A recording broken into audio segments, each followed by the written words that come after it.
Perfect conditions and a massive capacity crowd of just under 50,000 in Hannover for the visit of the champions Bayern Munich. Hannover, well, they were absolutely decimated by illness and injuries in midweek. They tried to have the game against Schalke called off in the cup to no avail. Not the sort of preparation you need when you're facing Bayern Munich, and especially a Bayern side still smarting from defeat by 5-2 against Bremen last week. Hannover in the red, Bayern Munich in the white. Several changes made by Bayern coach Jürgen Klinsmann. And the visitors going very close indeed through Martin de Michelis. That on 7 minutes. The ball flicked on by Luca Toni. Were we going to see Frank Ribery just in your picture for a second there? Not picked this season because of injury, but on the bench and declared fit, but perhaps not fit enough to start. A terrible clearance by Enke. And Klose really should have got closer to scoring than that. 22 minutes gone. Then Hushti brought down a little bit of confusion in the Bayern defence. Was it Van Bommel's ball? Was it Lahm's? It ended with a foul on Hushti. Up steps the Hungarian international and puts Hannover in the lead with a magnificent free kick.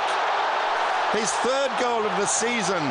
The crowd who, because of Hannover's problems, a flu bug struck them aside and plenty of injuries, the fans thought the home team could have been in for a caning against Bayern.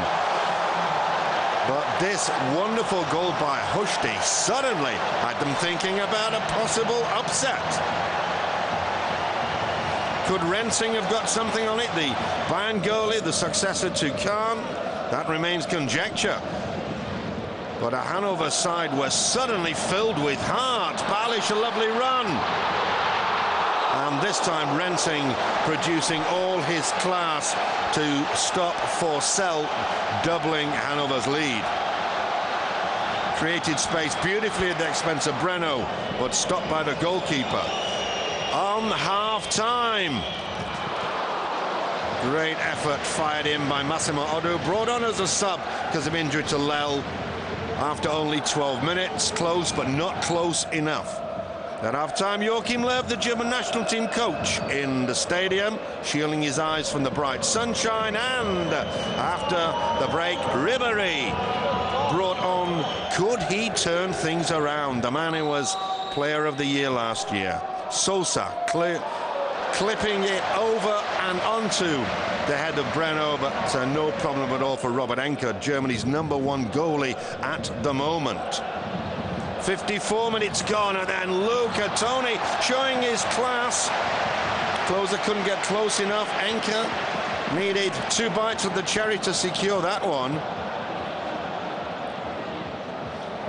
Jürgen Klinsmann starting to look nervous. Another defeat would simply be too much for a man who came to Bayern expecting to bathe in success. This was Schlaudraff, formerly with Bayern last season, and doing everything to impress against his former employee, Schlaudraff.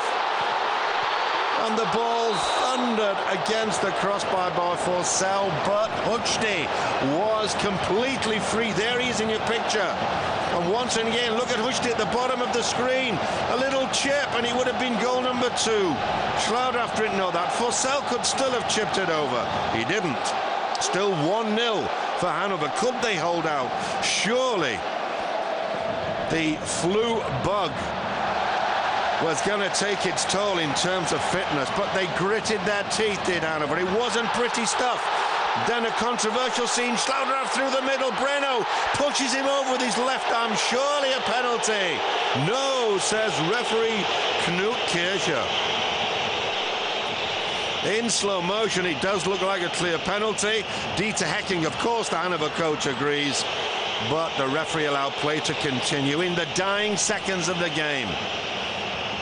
Hannover close to an epic victory, that one fizzing across the turf, close to the left-hand post of Robert Enke. It was to be Bayern's last attempt. Hannover achieved the impossible. despite injury, despite illness. They triumph over the reigning league champions by 1-0.